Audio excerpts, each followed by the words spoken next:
Folks, I also want to say for you that I'll be giving away a free $60 Amazon gift card code. All you gotta do is enter this code right here, and it's my way of showing support and saying thank you for all the support that you guys have shown in my videos. So thank you so much for watching, everybody. And also, here is the free $60 Amazon gift card code. Be sure to redeem it in the checkout aisle. Created the plan, and it's very important that this happens. Folks, I also want to say thank you so much for your support, and as a way for me to show my appreciation, I want to give away some free Amazon gift cards to you guys. So all you have to do is be sure to subscribe and continue watching this video, because I'll be revealing the code for this free Amazon $60 free Amazon gift card. All you gotta do is just continue watching this video, and when you do redeem the Amazon gift card code, be sure to do so in the checkout aisle. Once again, folks, thank you for your support, and here is the code for the Amazon $60 Amazon free gift card. Extra money is going to be claimed right now, and the IRS has confirmed that millions of people are missing out on about $1,000. It's due to not claiming crisis era tax credits, and it's not too late to receive this relief. And also, as we progress through the 2023 tax season, Americans have their eyes on a potential tax refund, but getting money back from the government can actually be a double-edged sword, because according to several tax experts, earning a large tax refund may mean that you give the IRS an interest-free loan throughout the course of the year, instead of putting that money to work for you in other ways. The majority of people who file a U.S. tax return from the year end up getting a refund. For the 2021 tax year, though, it involved a tax return filed in 2022. U.S. individual taxpayers logged an average federal refund of $1,800, and there's only a month left to file your federal income taxes, unless you live in Alabama, California, or Georgia.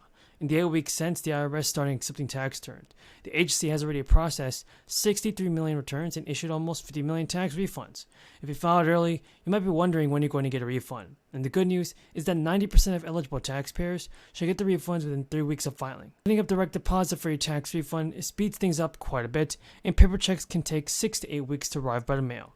The quickest way to monitor your tax refunds with the IRS wears a refund page, which also lets you know if your return has been rejected because of the errors. But everybody know this, the earliest early birds who filed a tax return in January might have been frustrated to learn that by law, the IRS couldn't issue the refunds until mid-February if they claimed the earned income tax credit. Taxpayers who qualify for this credit will certainly find it to be well worth the wait when the refunds arrive much larger, and the earned income tax credit is a tax break for low to moderate income households. It's a refundable credit, which means that it can be used to reduce any tax bill you owe, and whatever is left over will come back to you as part of the refund. It's also important to remember that you can qualify for with or without children. And this credit saves 30 million taxpayers and families more than $60 million.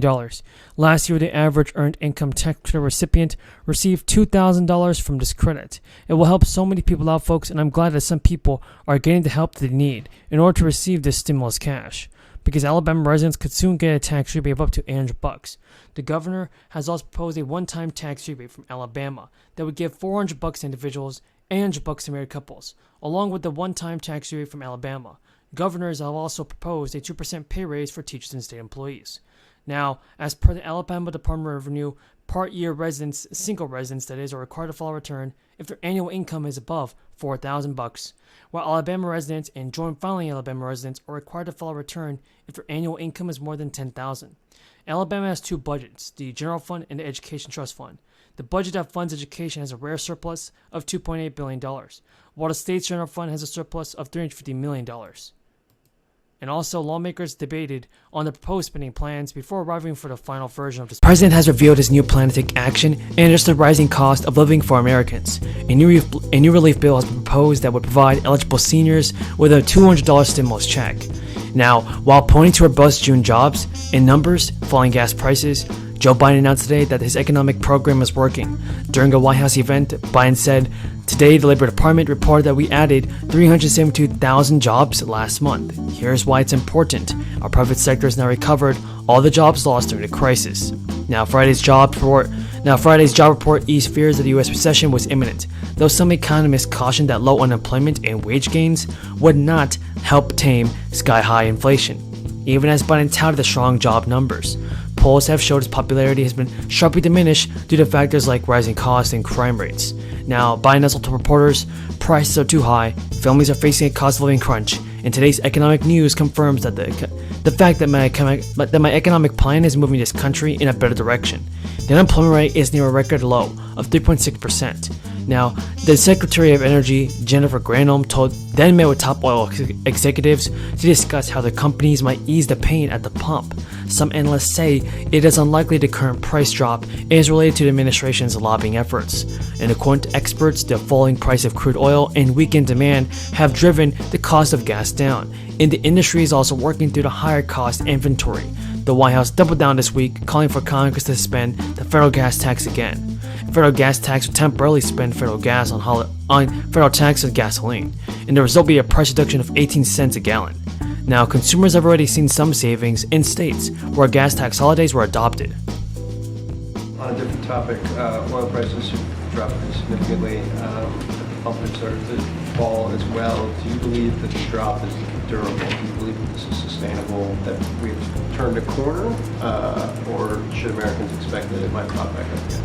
So what we believe is the lower gas prices that we're seeing, the prices starting to come down is a good thing, right? It's a cool down, if you will. But we believe that more work still remains and that we need to do more work. The president believes that. Part of that is retailers need to pass on their lower costs to consumers. Wholesale gas prices are down by $1 per gallon. You've heard me talk about this over the past month, but retail gas prices have only come down by about 20 cents over the same period. So more work needs to be done. I've heard this phrase, we can't sit on our laurels, if you will. We got to continue to do the work. And one of the things that the president will continue to call on is this gas holiday tax, this 90-day suspension on the federal gas tax, which we think is an easy thing to do. There are pieces of legislation right now in the House, in Congress. Social Security beneficiaries. Rising inflation also means more retirees will end up being taxed on their benefits, and when Congress introduced Social Security taxation in the 1980s, it set income thresholds and avoided indexing them for inflation. On the positive side of this, retirees whose costs are rising more slowly than the official inflation figures will benefit from the latest cost of living adjustments, according to the U.S. Labor Department. And Bernie Sanders and Peter DeFazio have introduced the Social Security Expansion Act, which would, among other measures, boost benefits, adopt the Consumer Price Index for the elderly, and subject all income above $250,000 to the Social Security payroll tax.